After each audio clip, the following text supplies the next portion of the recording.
99% من الناس اللي بتروح شرم الشيخ أو متعودة تنزل هناك، أول ما بيوصلوا الفندق بيبتدوا يتمشوا جواه ويستكشفوه،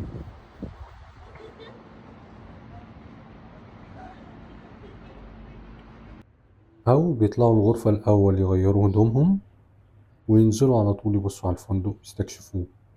بيبتدوا يعرفوا طريق البحر فين، مكان المطعم فين، وأماكن حمامات السباحة فين.